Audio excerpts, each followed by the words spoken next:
Hey everybody, welcome back to Around the Emirates podcast with Sara Mousa, where I speak to guests from across UAE about topics you want to hear about. Today I am joined by Zahra. Hello, Zahra.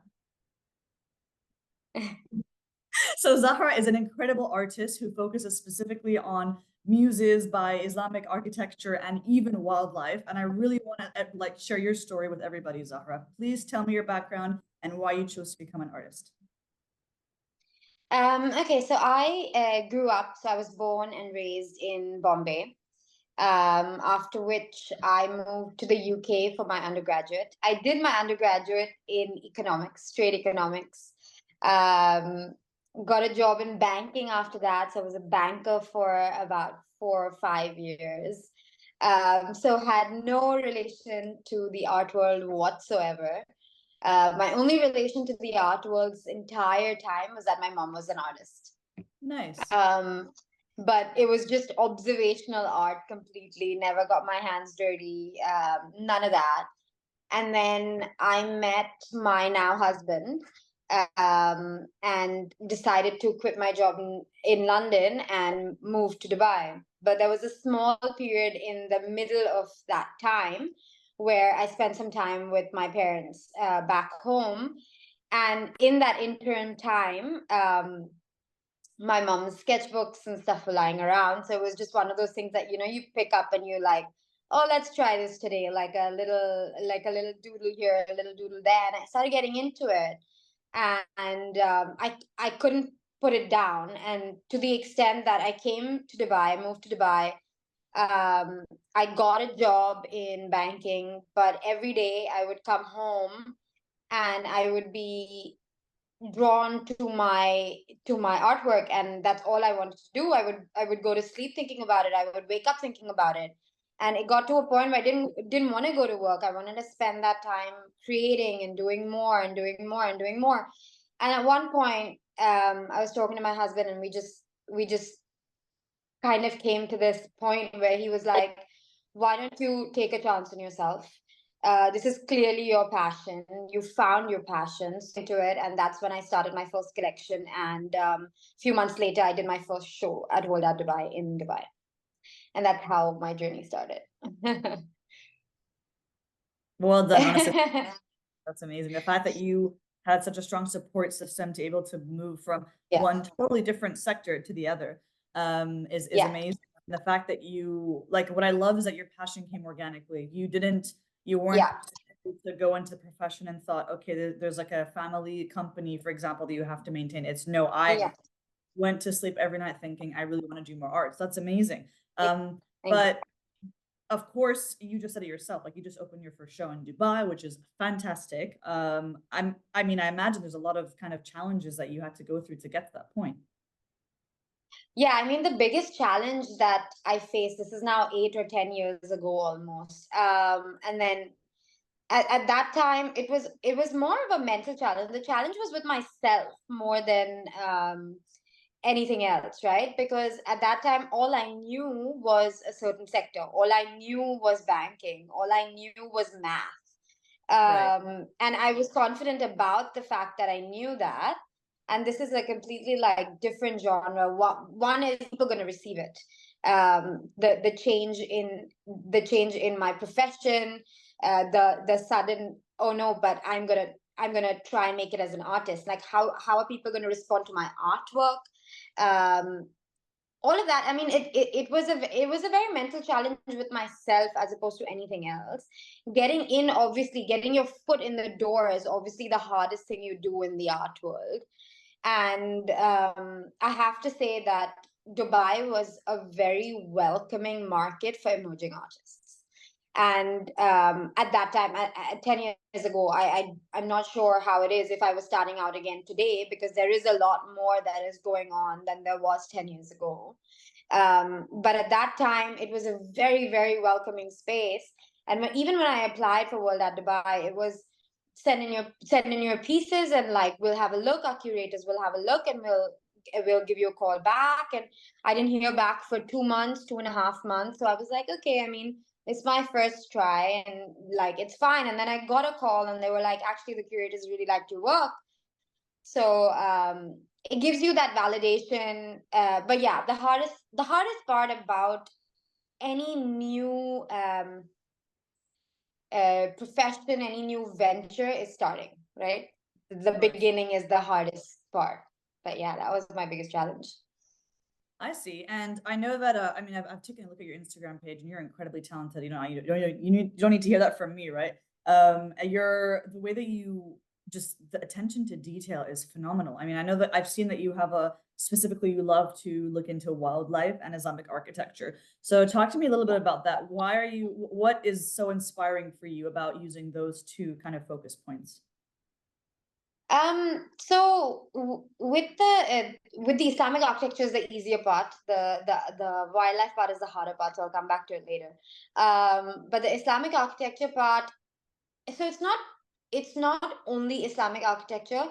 It is just any hyper detailed architecture that you see around the world. So it can be a palace, a mosque, a church, any of those Mm. those older beautiful structures that have those little details. It can be in the mosaics, it can be in the paintings, it can be in the tile work, in any of that stuff.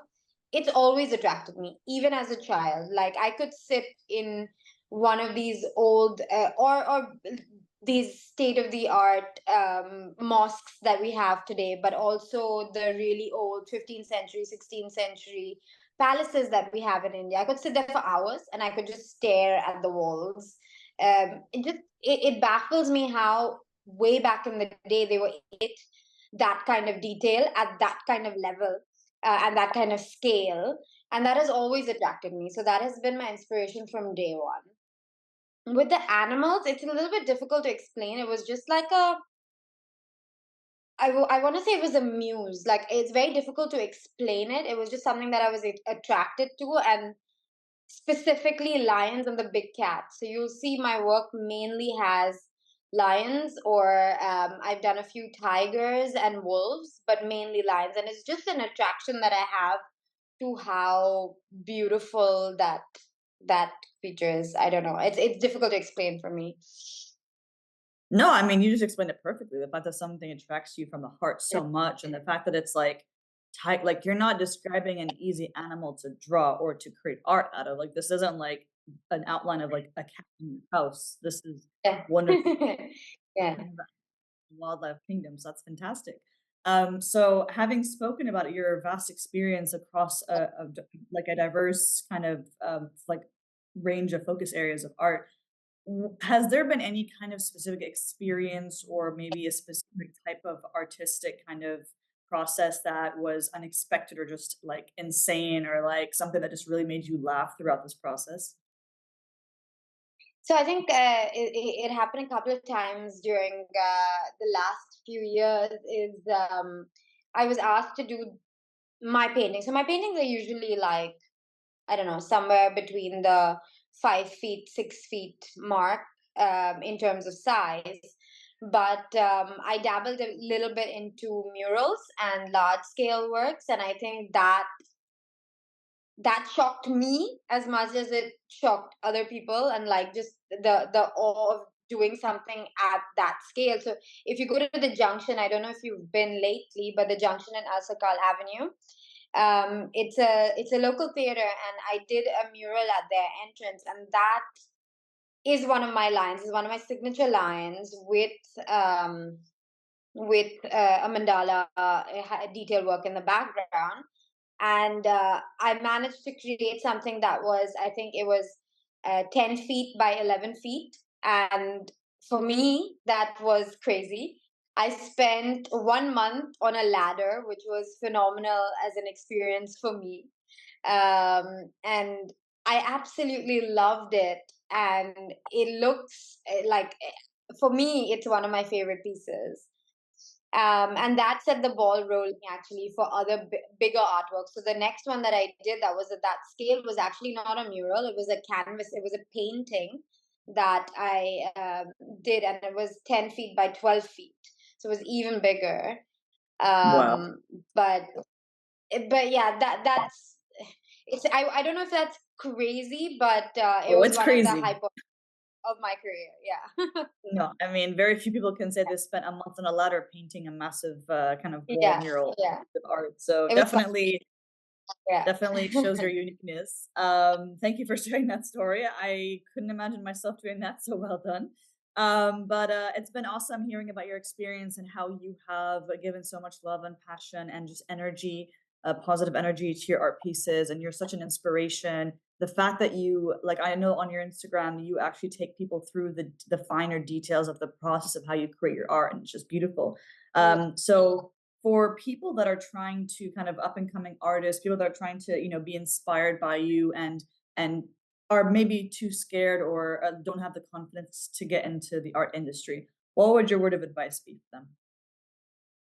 I've been asked this a few times, and every time I say the same thing because I think it's what got me through it, and it's just, if you believe in your art, just take that first step. It can be as small as, like, a local market. It can be anything, but you need to show your art.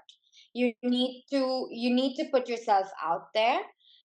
Um because if you don't, so what happens with a lot of artists, and it happens with me as well, is that you try to perfect your art before putting it out there.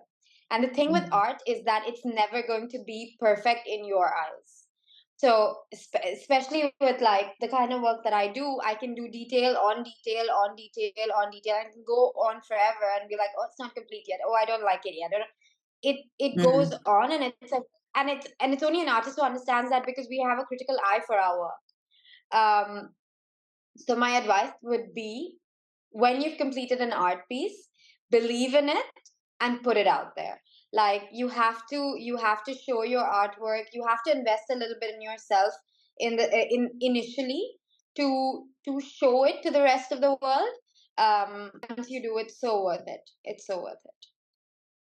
Nice. Well, thank you so much, Zahra, for sharing your story. I think a lot of people will be able to relate to this. People in general, they know that they have the potential for greatness, but they're usually too scared to take that first step. And I think hearing your experience and what you've gone through in this episode will really inspire them to just try to take the first step and reach their dreams. Thank you so much, Sarah. Yeah. Thanks, guys. Bye.